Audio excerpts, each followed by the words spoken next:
Number 10. Sapphire Styx. Sapphire Styx was a mutant villain powerful enough to turn Wolverine unconscious with her life-threatening powers. Her abilities allow her to steal the energy and life force of those she makes physical contact with, typically through kissing them. Kind of like Rogue, but without the power and memory absorption, and if she leaned into the harmful elements of her powers a little more. Sapphire did just that, and it is implied that she has been able to stay healthy and young for hundreds of years using her mutant ability. I love when we have like mutant vampirism. I love those powers.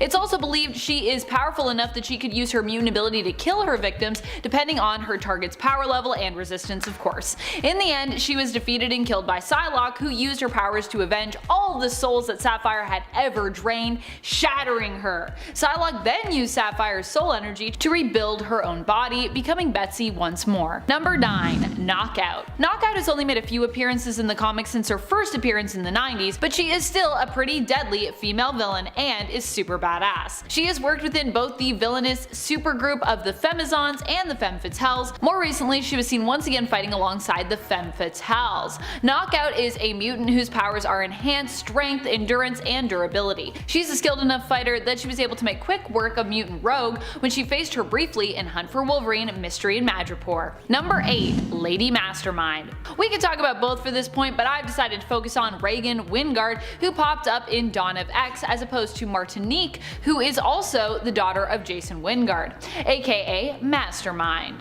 Mastermind OG. Even when it seems like Reagan has not been strong enough when it comes to her mutant powers to achieve the desired effect on her victims, she has proven skilled and resourceful enough to find a way to push through any mental blocks or willpower that those she targets possess. Her mutant powers allow her to create realistic illusions that in fact can even trick your body into responding to them as if they were real, meaning that her illusions can actually kill you. Yikes. Unlike her father, her powers also do not require her full and devout concentration to work. Lady Mastermind's illusions will persevere even if she goes unconscious, which is pretty powerful. She's basically like way more powerful than her dad.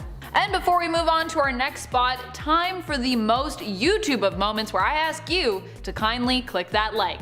Pretty please? Number 7. Yelena Belova. Yelena Belova has always been the rival to Black Widow since way back when she was training in the Red Room Academy. She always aimed to be the best of the best and was driven crazy by her obsession to become the best operative out there. Belova at one point had her face swapped with Natasha's against her will, so that Nat could prove a point to her, basically that being a spy wasn't that great, to help convince her to come over to the good side of things, sort of. Belova will likely play a much less villainous role in the MCU, but in comics she has often been known as an antagonist to Black Widow. And she also has been Black Widow before. Although she is usually manipulated into being a villain, and the most evil thing about her is generally her competitiveness with Natasha, which we've already seen will be addressed in the Black Widow film, just based on the trailer. Belova has also acted as an ally to Natasha on occasion as well, despite the fact that she has lots of reasons to hate her. So yeah, it depends on what you're reading. She can be a villain, she can sort of be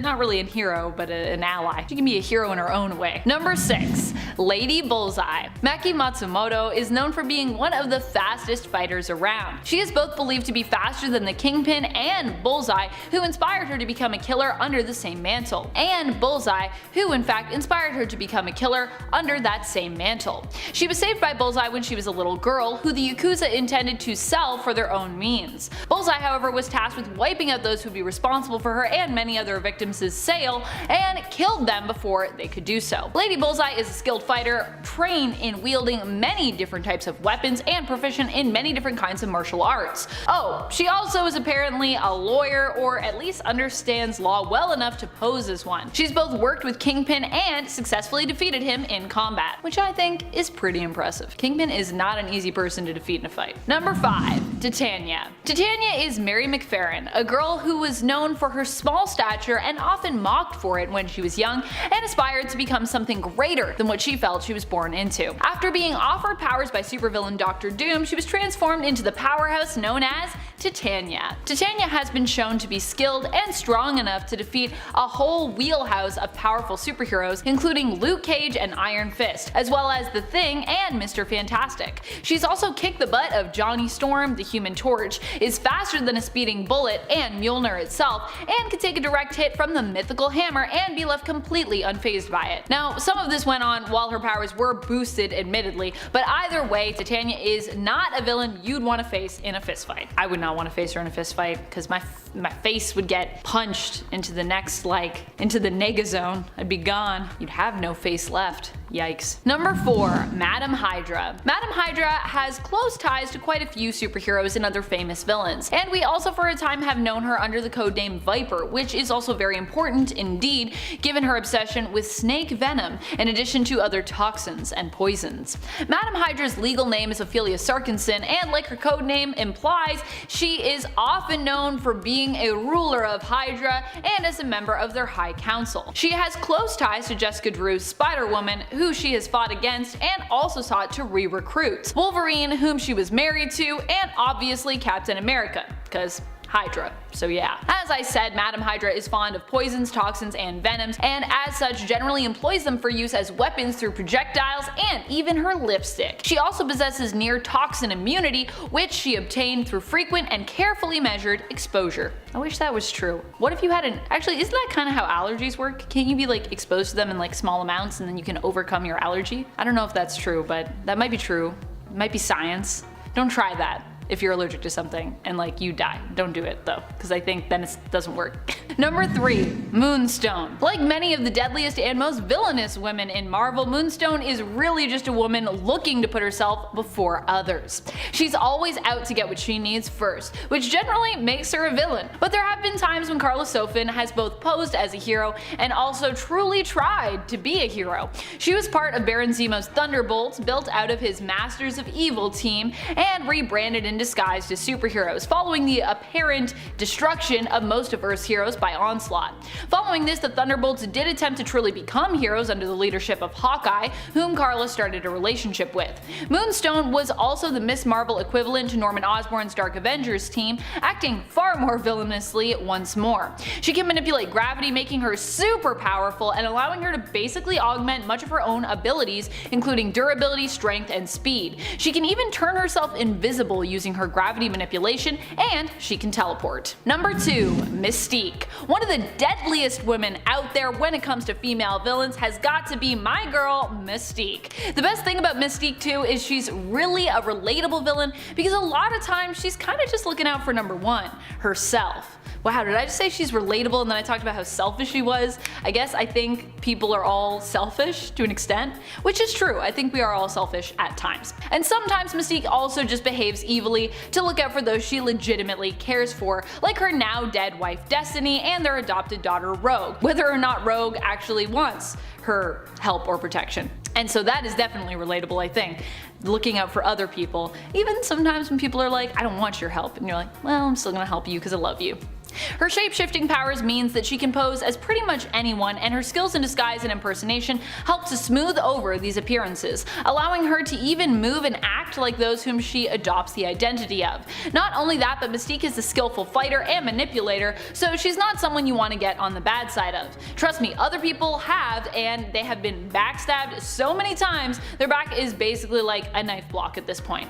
Yikes. Number 1. Hela. Hela is one of the most deadly villains when she wants to be. Like Mystique, Hela isn't always a villain. She's not inherently evil, but is capable of great evil if it is something that is needed for her to get what she needs or wants. As the ruler of Hell, she is immensely powerful when it comes to her magic and her physical strength as well. She's also a necromancer, being ruler of Hell, though she isn't someone who enjoys torturing the souls over which she rules or manipulating them into doing her bidding, unless, once again, it serves some greater purpose for her. Still, Hela is not someone you want to get on the bad side of, and more recently as we've seen her ally herself with Thanos, we've seen an even more malevolent side of her. Number 10. Enchantress. Enchantress is considered to be one of the greatest magic users in Asgard. She is a villainous woman who often plots against Thor Odinson, although sometimes plots against him because she maybe has a huge crush on him.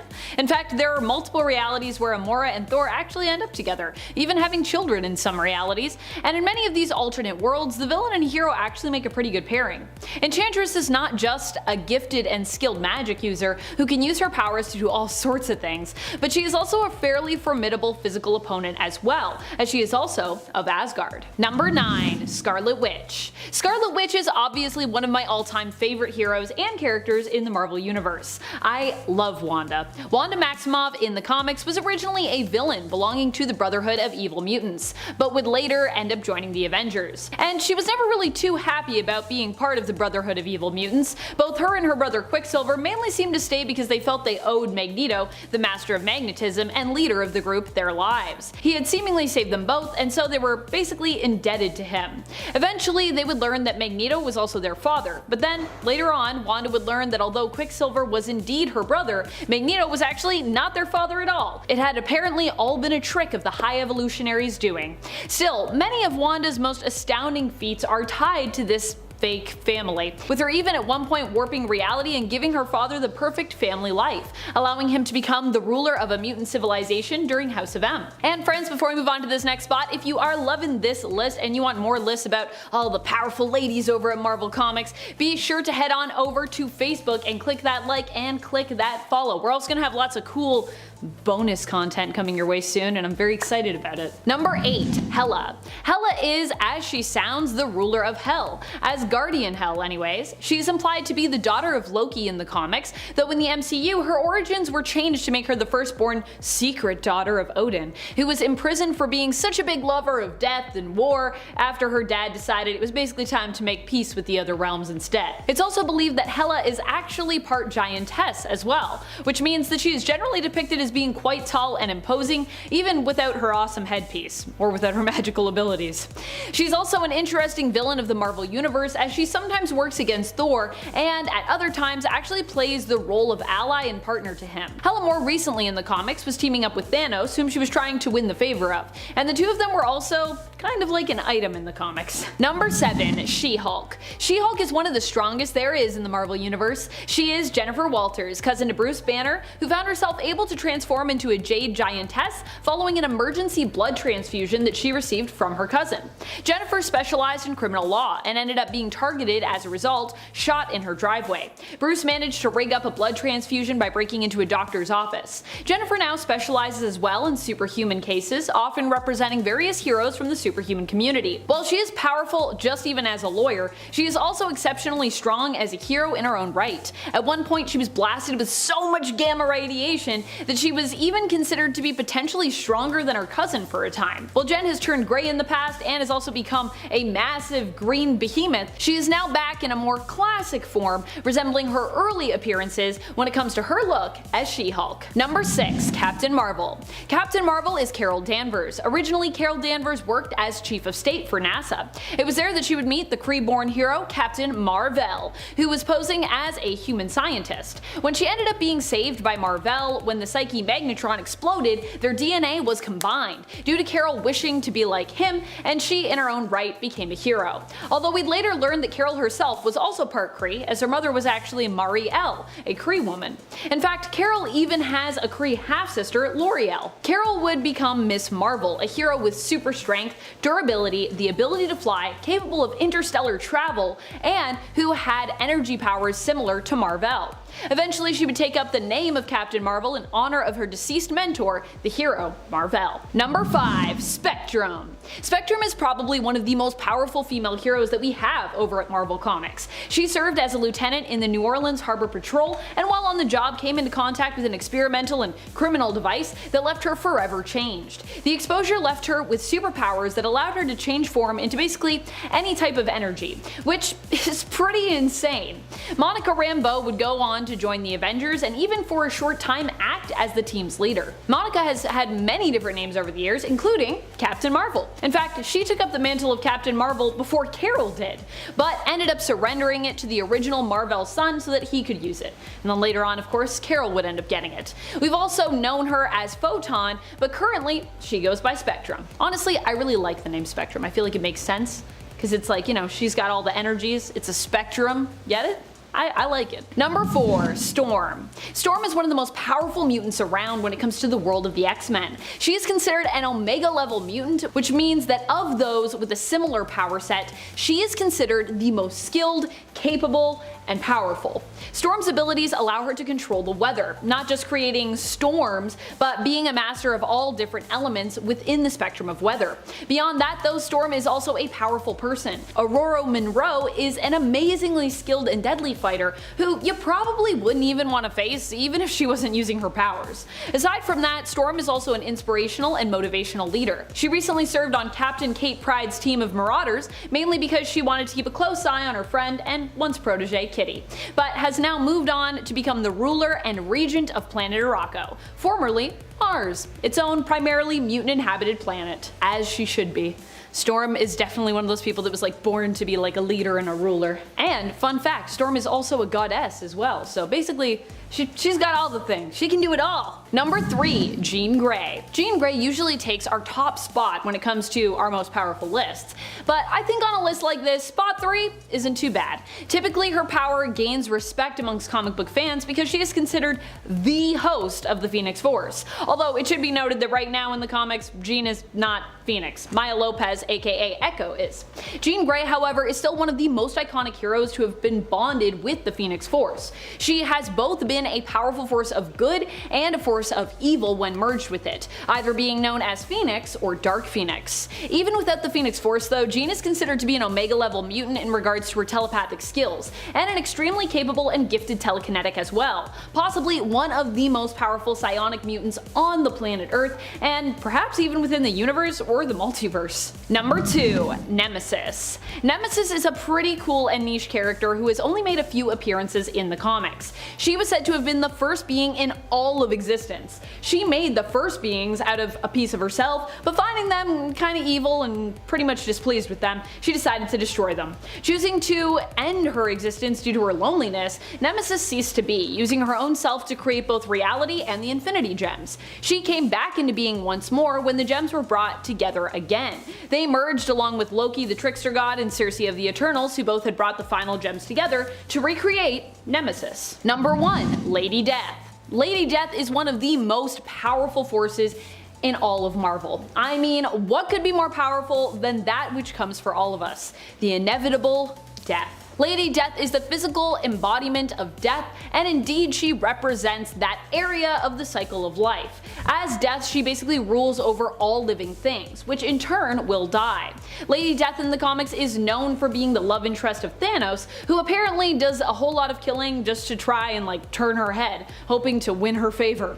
But there are also others out there who idolize Death as well, such as Deadpool, who even at one point was considered so beloved by her that Thanos cursed him so that Wade could never die, thereby preventing him from ever getting to be with Death. Sad. Number 10, Dust. To me, Dust is almost the physical embodiment of the Thanos snap, you know? Anyway, Sora Kadir, aka Dust, is a mutant whose abilities allow her to transform her body into, well, dust. She was born in Afghanistan and was sold into slavery. She displayed her powers when a slave trader tried to remove her kneecap, and she flayed him alive. Yes, she flayed him alive. Once the X-Men got knowledge of Soraya and her abilities, they went looking for her and brought her back to the Academy. Since Dust is a sand morph, she is able to reform her body into a humanoid or some sort of sand form. In this form, she's most resistant to injury, and she's difficult to detect telepathically. In this sandstorm form, she's able to hurt her enemies by scouring the flesh from their bones, as well as being able to enter their lungs, hurting their opponents from the inside. Number 9, Kitty Pryde. Kitty Pryde's powers are some of the most useful ones around. She can phase through almost anything and as such can travel into some of the most secure locations in the world without any trouble. Not only that, but she can use her phasing abilities in a fight to become completely untouchable, phasing through her opponents or even making her opponents phase momentarily only to become solid once again with something now lodged inside them. Kitty also received a power upgrade from an artifact known as the Black Vortex, which granted her more control over her powers while also increasing their strength to an extent. Number 8. Magic. Ileana Rasputin, aka Magic, is the younger sister of Colossus, and she's got a pretty long list of abilities. She's able to teleport, she can levitate, she has the power of necromancy, she can absorb souls, she's a master swordsman, she possesses a soul sword, and she can astral project. She's got a large skill set, as you can tell. Ileana was trapped in Limbo after being kidnapped by Velasco.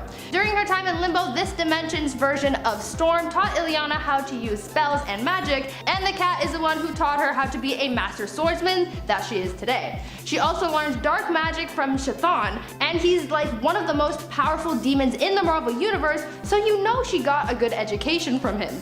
In a way. At one point, Ileana was even able to extract a piece of her soul to create the Soul Sword, and she used this to take over Limbo. She then returned to Earth and later learned that she was able to cover her body in Eldritch armor when she summons the Soul Sword.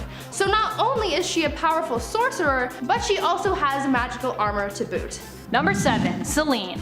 Selene is known for being a powerful energy vampire and is something we don't really talk often enough about on this channel. She was originally known in the comics for being the Black Queen of the Hellfire Club and is an ancient immortal. So how does she stay looking so young? By feeding on the psychic energy of others. But Selene isn't just a vampire, she is also known for her telepathic and telekinetic skills. She has also been shown to demonstrate other powers over the years like pyrokinesis and has dabbled in magic as well. Not only that, but the energy she consumes can also be used to reinforce her physical strength and speed. Number 6. Hope Summers. Basically, Hope Summers is mutant Jesus.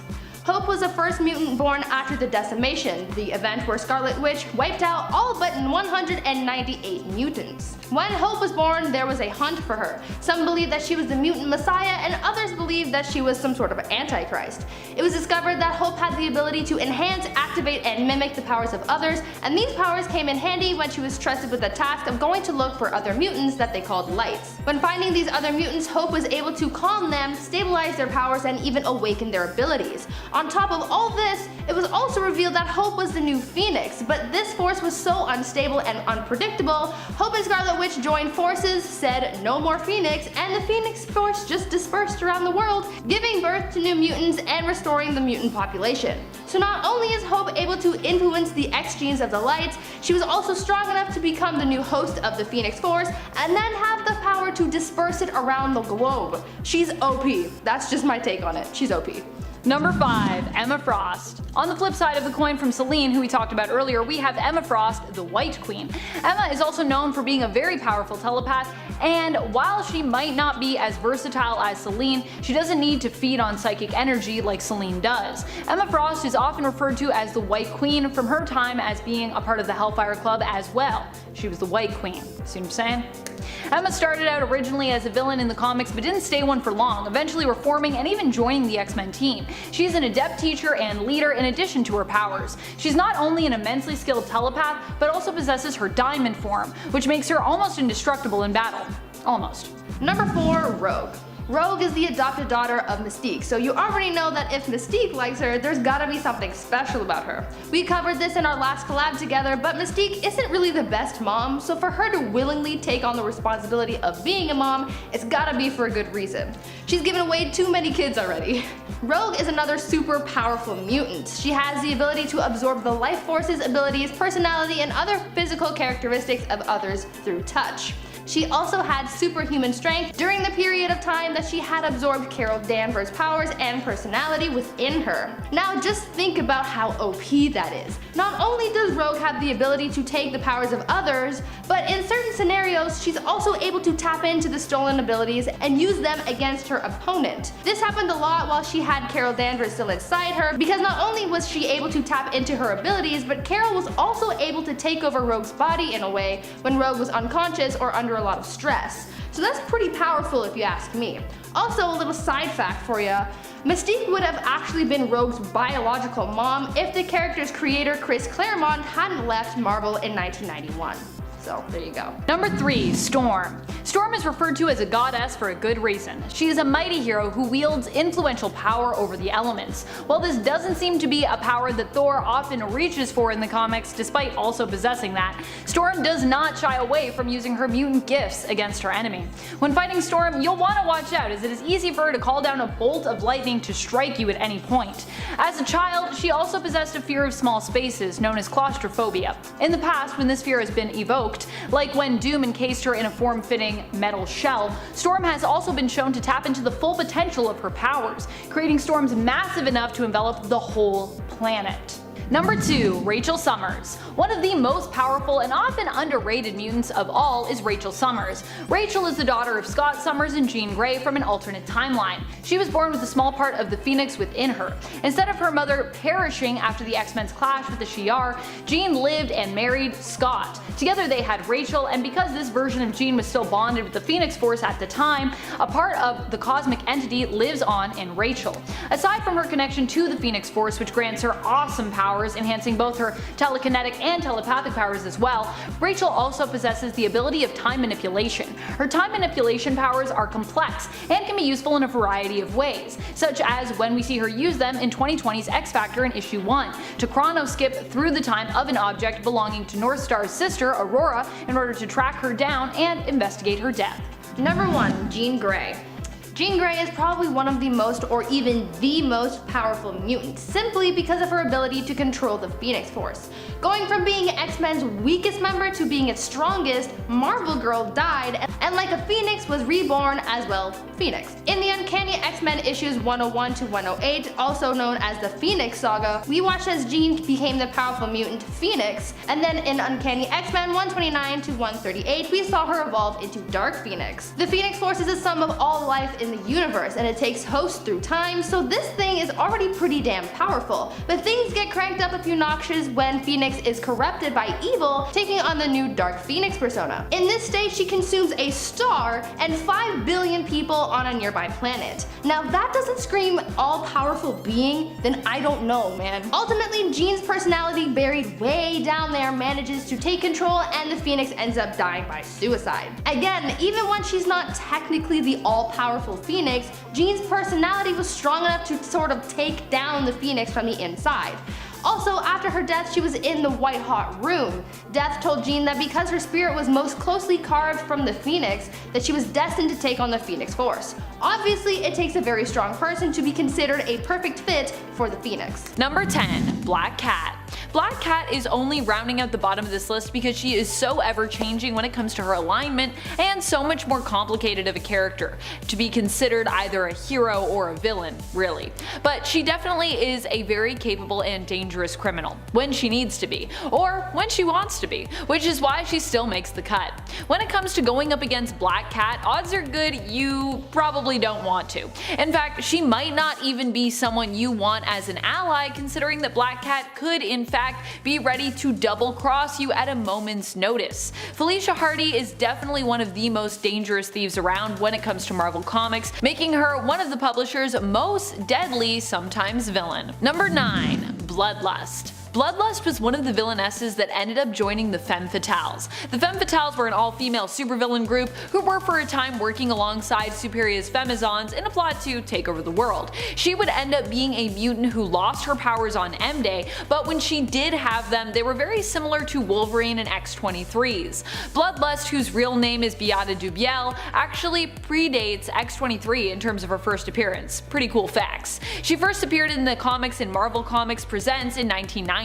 After she lost her powers though, she became a skilled assassin who fought with small, stiletto-like blades. Powered, Bloodlust was believed to be as strong and deadly as Wolverine. Depowered, she was still a skilled enough fighter to give Domino a run for her money. Before we move on to our next number, just a quick reminder to give this video a thumbs up if you are enjoying it. It really does help us out. Number 8. Emma Frost. Emma Frost is only ranking so low on the list because she is a reformed villain now in the comics, but that doesn't mean that she is any less deadly now that she is a hero. As a villain, she managed to swap bodies with Storm and infiltrate the X-Men. As a mutant and a person, Emma is so skilled and so badass that she even manages to use other mutant skills better than even they can, like when she swapped bodies with Iceman and showed him up.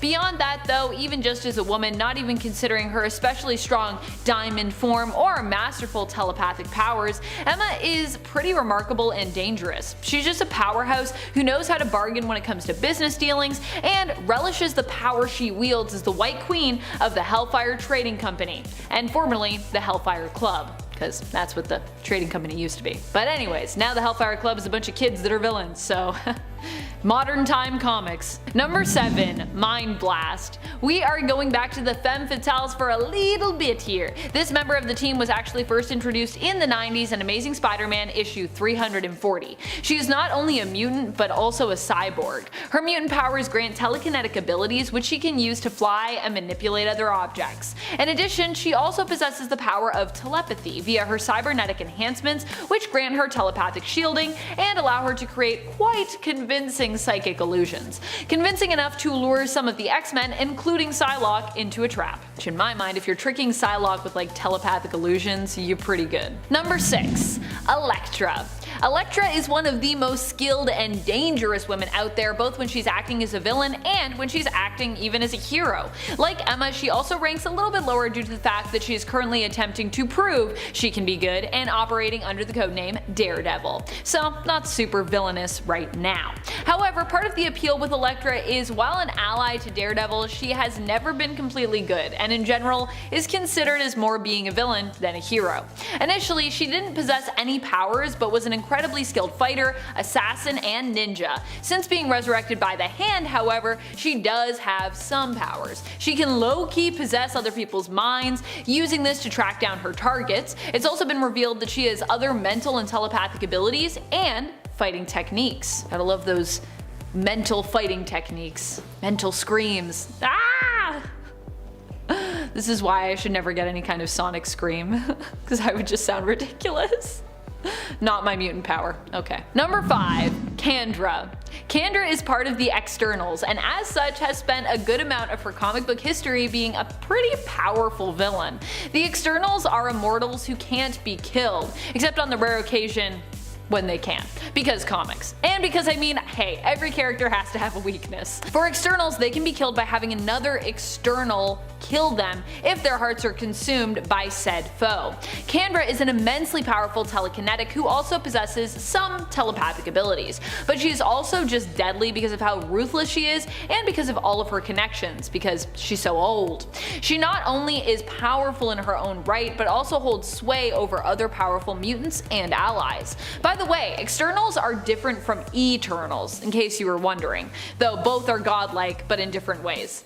And both are from Marvel, which is confusing. But yeah, Externals, Eternals. Number 4. Veranki. Queen Veranki is the main antagonist of the Secret Invasion storyline. Disguised as Spider-Woman, she, along with many of her undercover Skrulls, managed to infiltrate and, in secret, invade Earth. Hence the name of the story, Secret Invasion. Veranki is less about killing and more about conquering, but usually when it comes to conquering a planet, you're probably gonna have to break a few eggs. And when I say break a few eggs, I mean kill a few humans. As a Skrull, Veranki is capable of shapeshifting. She also can employ a special Skrull ritual in order to grant herself the memories and powers of those she is impersonating. And of course, as a queen, she also has armies at her beck and call. Or she did, until she was ultimately defeated and killed by one of the most evil characters in Marvel Comics and one of the most deadliest male villains, Norman Osborn. Also, where's my deadly male villain list? Number 3. Madeline Pryor. Also known as the Goblin Queen. Madeline Pryor was a pilot in Alaska who won Scott Summers' heart in part because, well, she looked exactly like his thought dead ex-teammate and lover, Jean Grey. Nothing gets someone going like being like, wait, you look like someone that just died that I was in love with. Oh, I'm so into this. I'd be like, I'm so traumatized by you, I definitely don't want to be around you. but hey, to each their own. It was later revealed to comic readers and Maddie herself after she married Scott and had a child with him that she was in fact Jean's clone, created using a piece of the Phoenix Force by Mr. Sinister, as part of a plot to create the perfect mutant, her son, baby Christopher, who'd grow up to become Nathan Summers, aka Cable. Mr. Sinister intended to steal the baby for himself and then destroy Maddie, having no further need for her. That's so rude. When she discovered she was Jean's clone and that Sinister was her creator, she ended up suffering from a mental break that in essence turned her evil. She made a pact with a demon and planned on sacrificing her son and other children in order to gain power, but ended up being stopped by the X-Factor and the X-Men teams. She has been thought dead, and actually dead, a few times in the comics, and made a recent return in 2020's Hellion series. And then we all realized, oh yeah, we totally forgot that Madeline Pryor is still alive and has been for a while. I'm sorry. I feel bad for her. She returned as a villain once more, and after her return was shortly thereafter defeated and is now presumed dead. But only time will tell if that remains true. Number 2. Harpy. And more specifically, Red Harpy, as you may have noticed from our thumbnail for this video. Harpy is basically the evil version of Betty Ross, Bruce Banner's love interest and ex-wife. Harpy came into being when MODOK used gamma radiation to transform her into a winged monster, who would make a pretty fitting opponent for the Hulk. Her exposure to gamma radiation not only made her the amazingly strong green monster known as the Harpy, but also drove Betty insane, making it easy for MODOK to manipulate her and use her to do his bidding. After becoming Red She-Hulk, we'd later also see an even more horrific version of Harpy when Betty returned as the immortal Red Harpy. Harpy in general is considered to be one of the strongest villains around and is strong enough to take on the Hulk face to face in a fight. One-on-one. She can also heal, fly, and possesses razor-sharp claws and talons. Number 1. Saturnine. That's Magistrix Opal Luna Saturnine to you. Also known as the White Witch, Saturnine is likely one of the most deadly villains on this list, considering just how powerful she is, and just how unpredictable she is. Of course, you still have a chance of getting past her if she happens to be in a particularly good mood. The thing about Saturnine is that she isn't outright evil. She's more of an all-powerful character who becomes a powerful villain simply because she wants to have fun, or because she wants something that others refuse to grant her. She can be both a powerful ally and a powerful enemy, but you definitely do not want her as an enemy. Trust me. Saturnine is a deadly magic user who comes armed with the magic of Otherworld, and as the Omniversal Guardian and Magistrix is basically god level when it comes to the mischief that she is capable of. Number 10. Stained Glass Scarlet. Stained Glass Scarlet is a young god who came into existence following her own death. That is, following the death of her mortal self, Scarlet Facinera. Scarlet had a tragic and rough life, filled with mistreatment by the men who she would have likely expected to trust the most. After her death in the same church where both her son and her husband also lost their lives, her story spread, gaining power. This power allowed Scarlet to return as a young goddess, who is connected to Moon Knight, seemingly immortal and possesses the ability to control glass. Number 9. Storm. While Storm might not be a god in the traditional sense, she was worshipped as a weather goddess for quite a while because of her abilities. And considering how powerful she is, and how much we all love her, I think we would all agree that she has more than earned her goddess status. When it comes to Storm's power levels, we have seen them spike to the point that the whole world was affected by her weather manipulation abilities. At the same time that this happened, as a reaction to her then claustrophobia, her power was also likened to that of the Phoenix, partially because it was so awesome and partially because it was so volatile.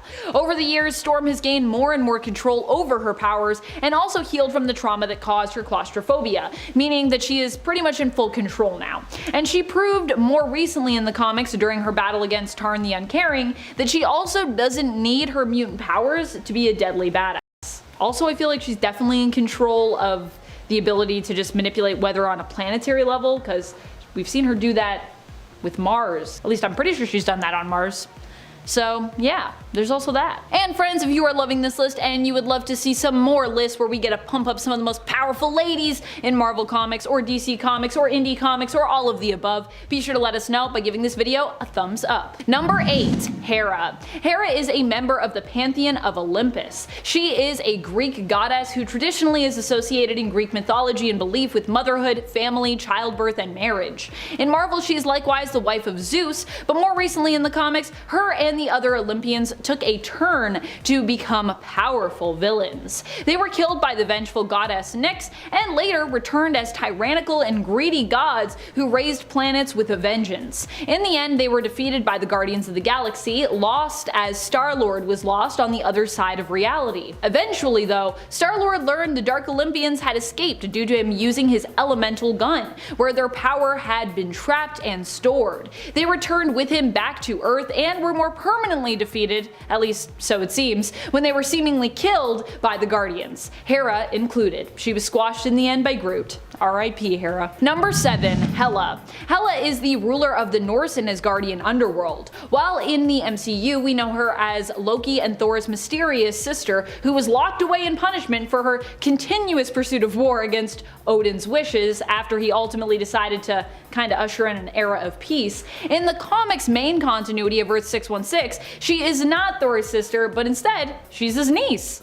That's right, the Hela of Earth 616 is believed to be one of Loki's children, his daughter. She ended up becoming the ruler of the underworld as was decreed by Odin. Though just because she isn't a shunned sister who seeks revenge on Asgard doesn't mean that she isn't a villain, and doesn't mean that she doesn't sometimes try to seek revenge on Asgard. Even on Earth 616, Hela is known for her generally villainous intentions, and there was even a prophecy when she was born warning that she would be a great danger to the other gods and goddesses of Asgard. Number 6. Enchantress. Amora the Enchantress is one of the most powerful magic users in the Marvel Universe, and also happens to be a goddess within the realm of Asgard. She has been known by many names other than Amora, including Idun and Idunna, but what she has symbolized has always remained the same. Enchantress is meant to be the symbol of the perfect female form, known for her beauty and charm, which allows her to bend others, especially men, to her will. It is because of her beauty that Enchantress was deemed the only one to pick the golden apples from Yggdrasil.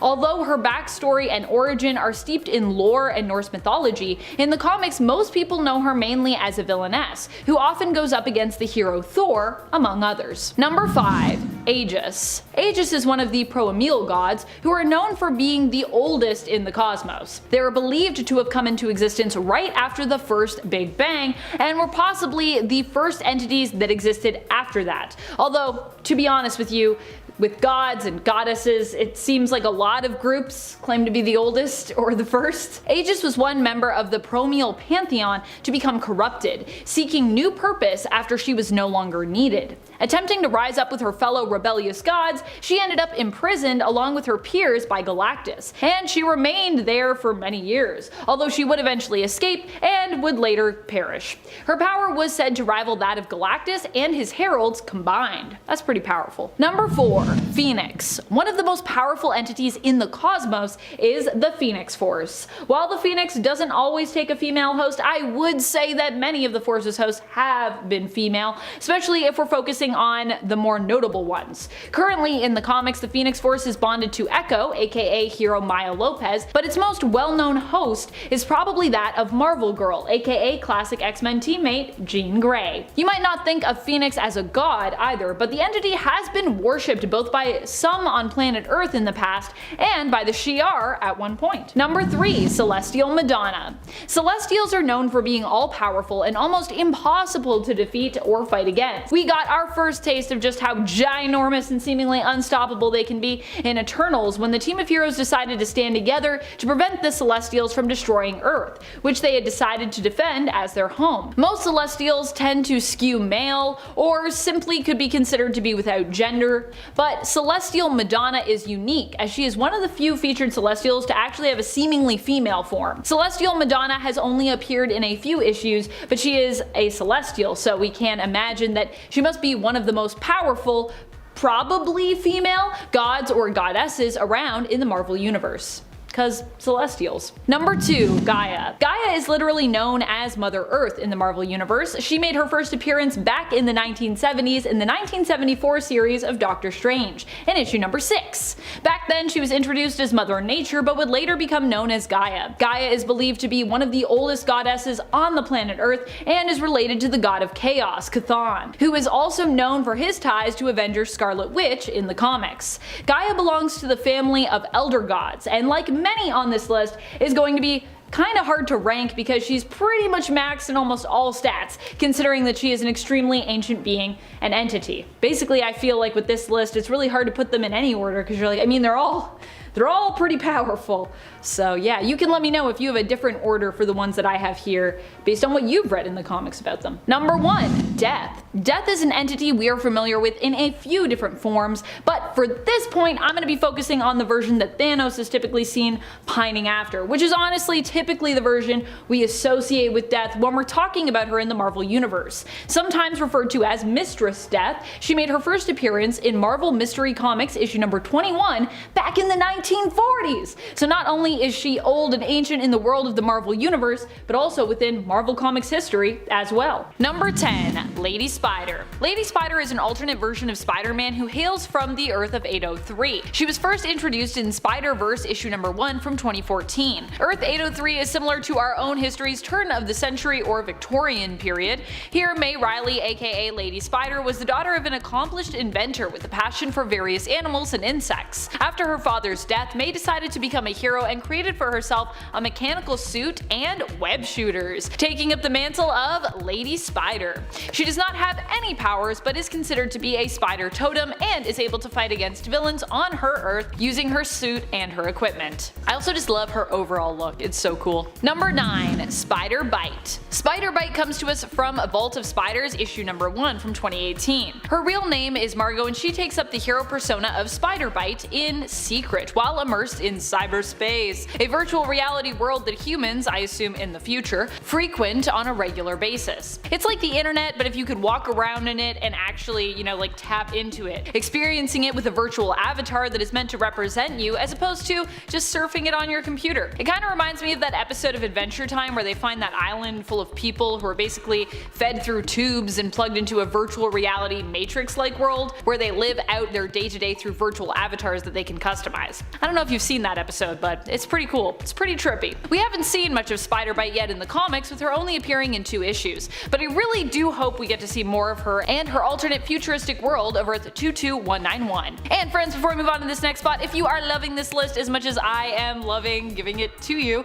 please be sure to show us that love by giving this video a thumbs up. We also have a really awesome Spider-Man playlist, so if you have a hankering for Spider-Mans or Spider-Ladies, be sure to check that out.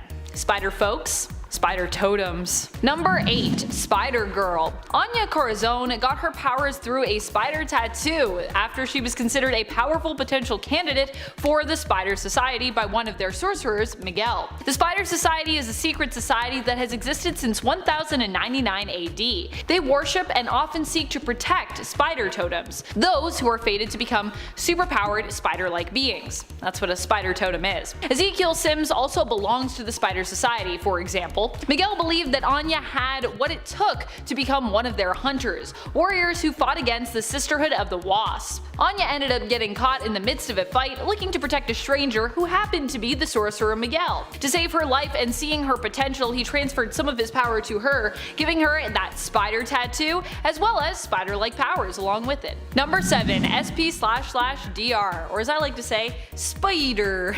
Spider, aka Penny Parker. You might recognize Penny from the first Into the Spider-Verse film. She was introduced there as a young girl who inherited her father's spider-like mech suit, SP//DR, Spider, after he died.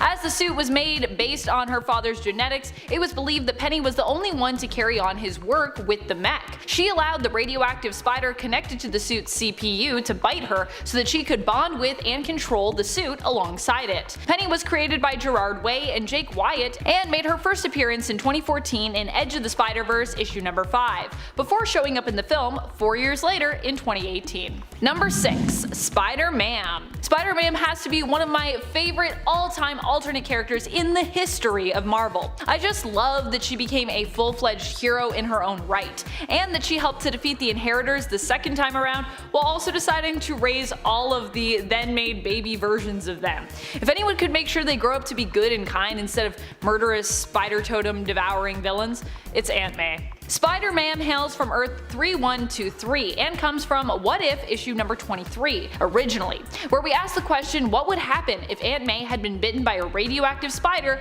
in the place of her nephew Peter Parker. And to be clear, that is What If issue 23 from the 1977 series. Not 89, if you're looking for it. Number 5. Venom. Not that Venom from Earth 616, this Venom from Earth X, aka Earth 9997. This version of Venom and alternate spider person is May Parker, the daughter of Mary Jane Watson Parker and Peter Parker. There is much we do not know about May's origins, but we do know that in her youth she was trained likely by the hero Daredevil, aka her uncle Matt, in the use of her spider sense in combat. Her relationship with her father was made more complicated when Venom left its aged host, Eddie Brock, and sought out May to try and use her as a weapon of revenge against Peter Parker, still holding a grudge against Spider-Man for rejecting the symbiote years ago. Venom was like, I remember all these grudges, I don't let them go. Fortunately, May's willpower was so strong that she was able to bend the symbiote to her will, allowing her to take control of it and use it for her own heroic means, instead of it corrupting her. Number 4. Madam Web. Julia Carpenter has been known by a few different spider-centric names over the years when it comes to her heroics. Initially we knew her as Spider-Woman, but she would later take up the mantle of Arachne before becoming Madam Web, and receiving the precognitive and telepathic abilities of Cassandra Webb as she passed away. Julia Carpenter originally got her spider-like abilities when she was unknowingly experimented on. She had volunteered to be part of what she thought was a medical athletic-based study. However, in reality, the government was really experimenting on her to try and create their own superhero. Julia Carpenter also has a daughter named Rachel, though we haven't really seen her for a while in the comics. I hope she's doing okay. Number 3. Spider-Woman. Thank goodness not everyone on this list is known as Spider-Woman, because that would make it really confusing. Though this hero is someone that you would probably still associate with the name Spider-Girl, as it was a mantle she had for many years in the comics. However, May Parker, the daughter of Mary Jane Watson Parker and Peter Parker from Earth 982, is all grown up now, hence her taking on the mantle of Spider-Woman instead. May, nicknamed Mayday Parker, is the first child of MJ and Peter, but also has a clone, named April Parker, who joined the family as a stand-in cousin, and May also has a younger brother known as Ben. I always wondered if Peter just comes up with all the names for their kids, or what's going on there. I have to assume though that MJ must just really be on board with naming her kids after Peter's aunt and uncle, as in almost all alternate realities, that's what ends up happening. I don't even know, does MJ just not want to name people after her family? I guess her family history is pretty weird and dramatic, so maybe that's why. She has mixed feelings about her family members. Number 2. Ghost Spider. While Gwen Stacy might be dead and gone in the reality of Earth 616, on the reality of Earth 65, she was the one who received spider-like abilities, while her good friend Peter Parker was the one to die, becoming the reluctant villain known as the Lizard before being killed. Peter had looked up to Spider-Woman as she was originally known when she first came on the scene. He wanted to be a hero like her, but instead ended up as a monstrous creature, oh no, becoming the Lizard after experimenting on himself. Gwen of Earth 65 has been known as Spider-Woman, Venom, Spider-Gwen, and more recently took up the mantle of Ghost Spider in the comics. Number 1. Spider-Woman. One of my all-time favorite spider heroes. And also yes, the second Spider-Woman on this list, but hey, a lot of people go under the mantle Spider-Woman, as I said. Jessica Drew has a super weird and kind of complicated story when it comes to her origins, especially as time has gone on and we've learned more about it. But I don't know if we consider it weirder than her original origins, which was that she was a woman who used to be a spider. That's a pretty weird story. I am gonna say it's almost at that level though, with there being secret plots seemingly behind all of what went on with her birth and her childhood, and her being experimented on as a child. However, when her origins was shifted initially to her being a sick child who was saved with a serum based off of spider DNA, it was a lot less twisty and bizarre. It was actually almost kinda nice. Ugh, I don't know though, it's pretty weird, still pretty weird.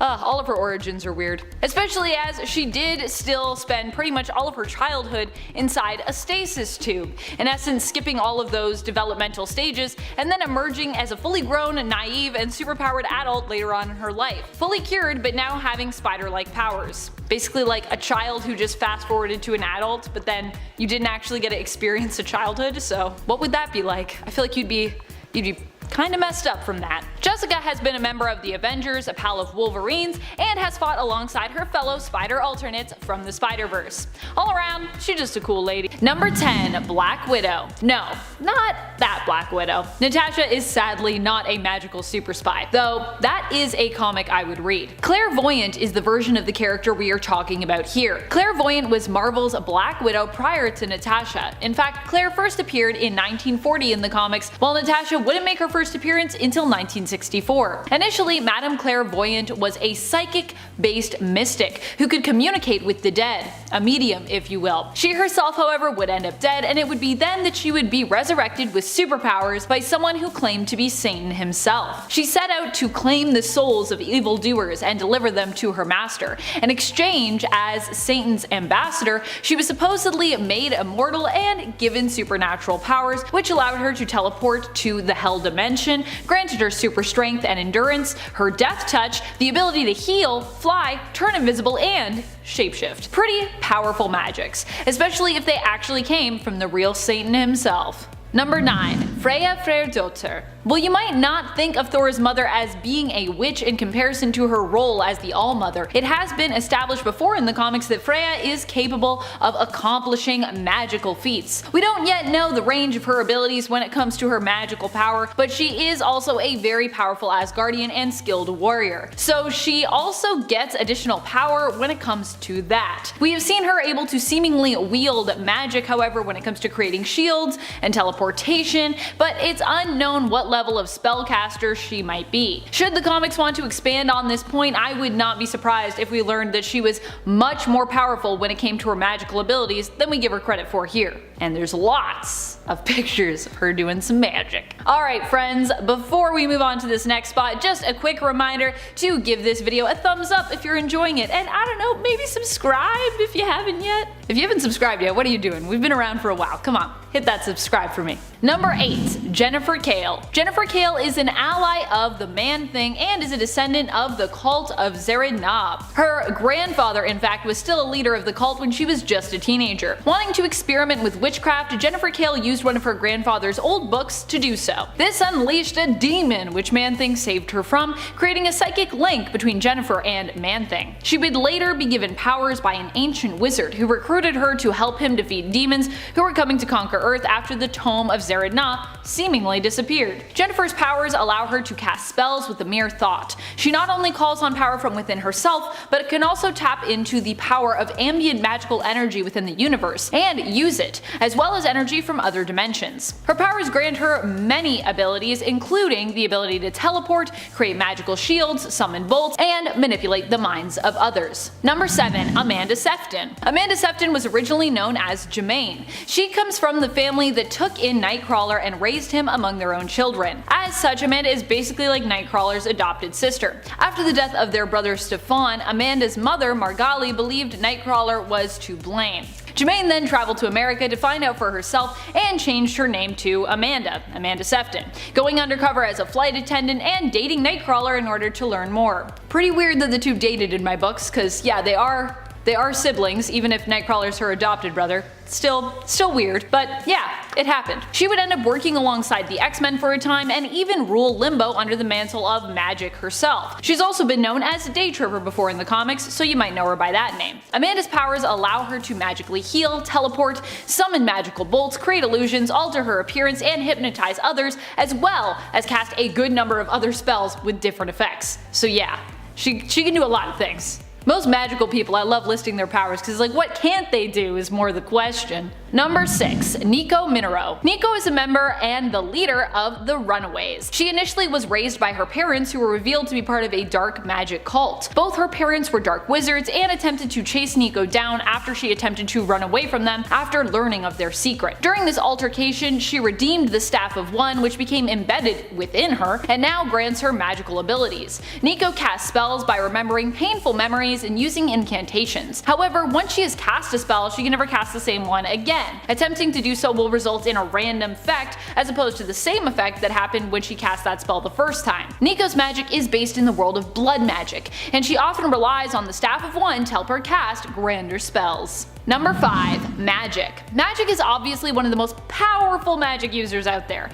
A few times it's been implied and even shown in the comics that magic has the potential to become the new Sorcerer Supreme because of how powerful she is and how much potential she has. And if you're battling her while she is in limbo, watch out because she will be even more powerful there. Magic's power is tied to that realm, and while in limbo, all that she is capable of becomes basically limitless. Of course, outside of limbo, magic is less powerful, but even then she is still capable of kicking most people's butts. Even at a lower power level, she's still a powerhouse. And if her Dark Child persona gets unleashed, then you have even more to be afraid of when it comes to what magic can do and what she'll want to do, because Dark Child is scary. Number 4. Enchantress. Amora the Enchantress is from Asgard and is known for being one of the most powerful magic users within that realm. She is often the enemy of Thor, seeking to destroy him, but is also sometimes his lover, depending on the story. In fact, in many stories, it's kind of the ire or rejection that she has felt as his lover, or of being his lover, that has inspired her hate for him. And other times, she is simply his enemy because she seeks to claim his heart for herself. So she's like, I will get that Thor and I'll make him love me. Wahaha. Enchantress is capable of using her magics to complete many great feats, and she also has the added power of Asgardian physiology as well, which keeps her almost eternally youthful and grants her increased strength, speed, and endurance. Number 3. Agatha Harkness. One of the most powerful witches around is Wanda's mentor in the comics, Agatha Harkness. Agatha Harkness is much more tough and capable than her frail appearance might lead you to believe. But not only that, she is also way older than she looks. Like, she looks like an elderly lady, but she's really old. It's been revealed that Agatha remembers a time when the sunken city of Atlantis was still above sea level, so she's not just elderly, she's ancient. With all those years of existence comes a ton of experience that Agatha has often put to good use while working as an ally with various heroes and magic users to protect that which she considers to be worthy of protection in the comics. This makes her less a hero or a villain, but more a powerful ally when she wants to be in regards to multiple different causes. However, she usually is concerned with protecting those she cares about and also preventing any apocalyptic events from coming to pass.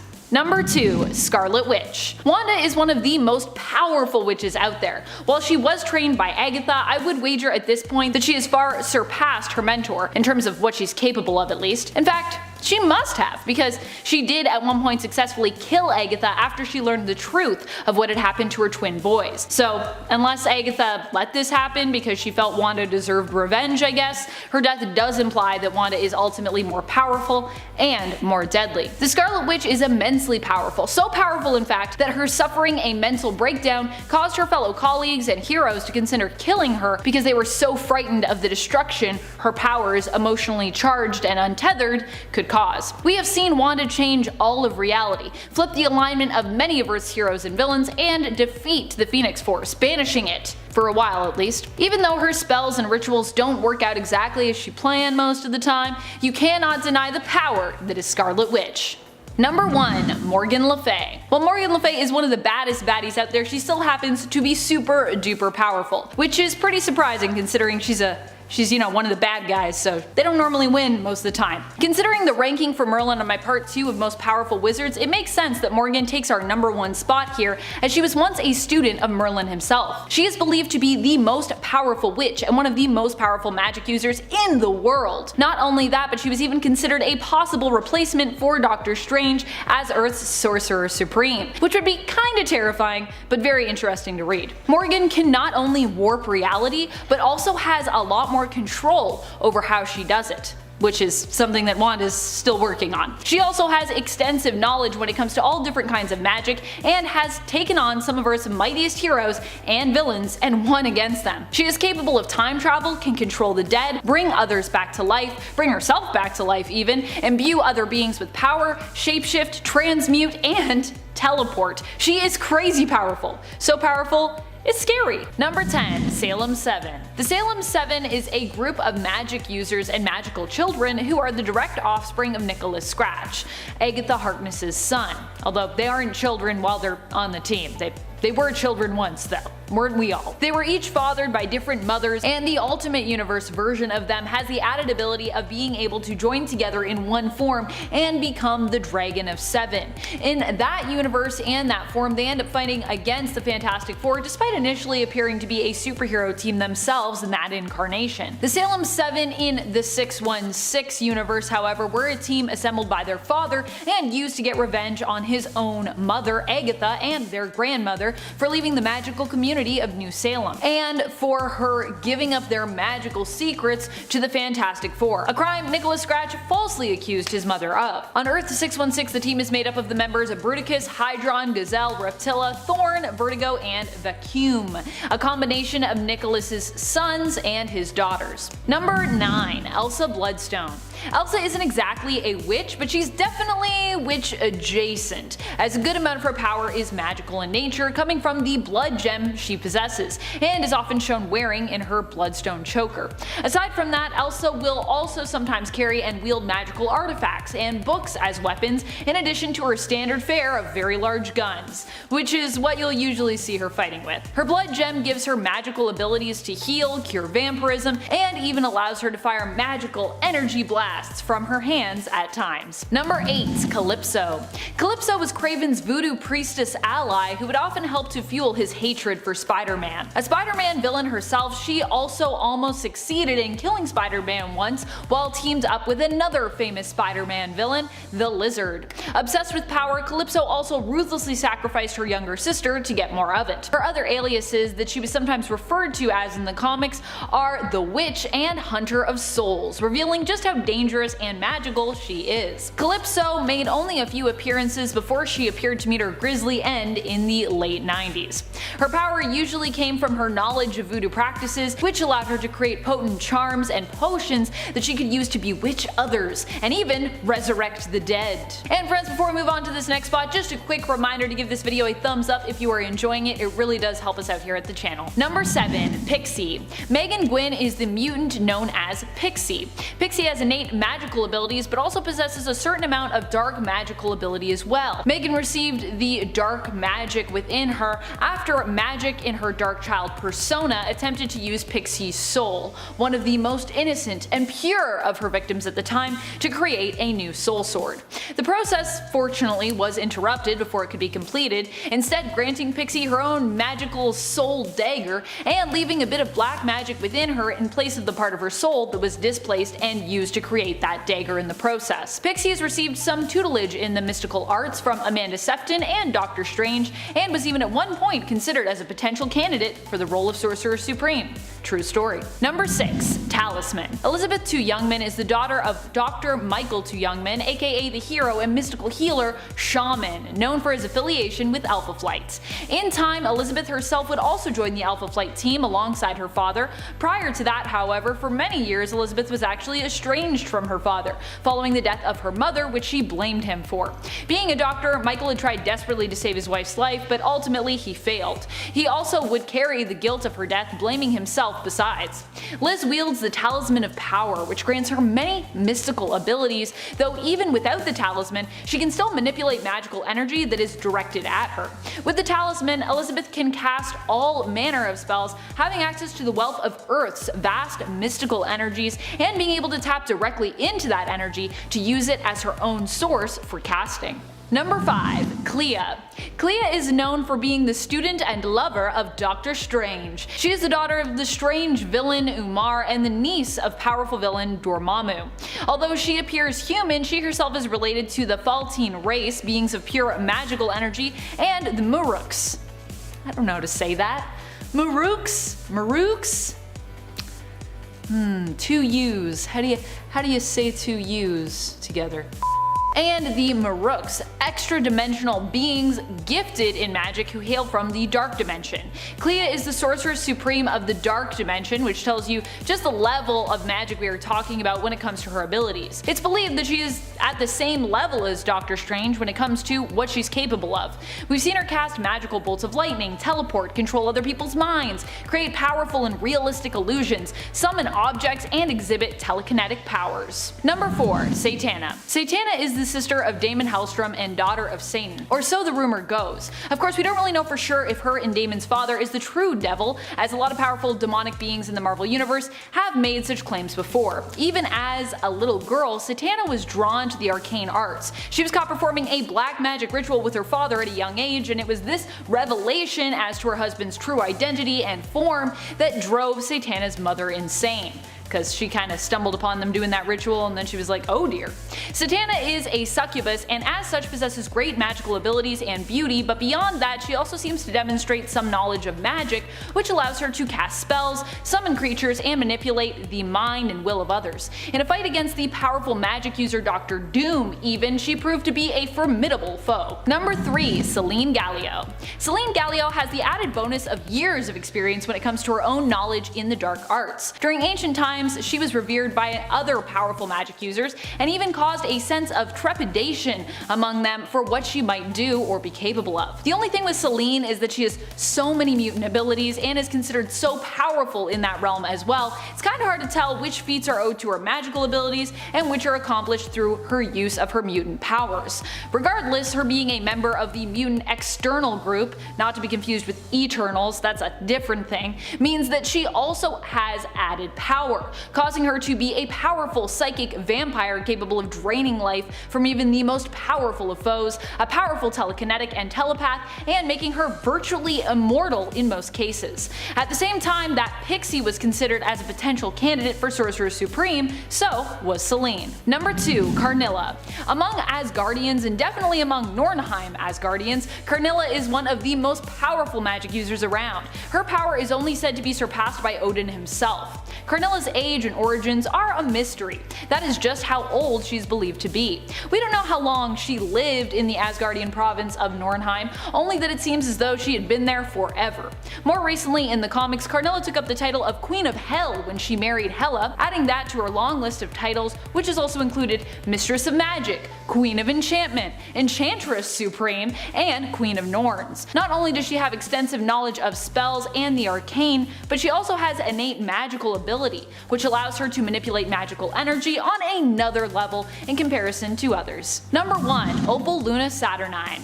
Don't let her similar appearance to Emma Frost in the Ten of Swords event fool you. Saturnine is a powerhouse all of her own, completely separate from the White Queen.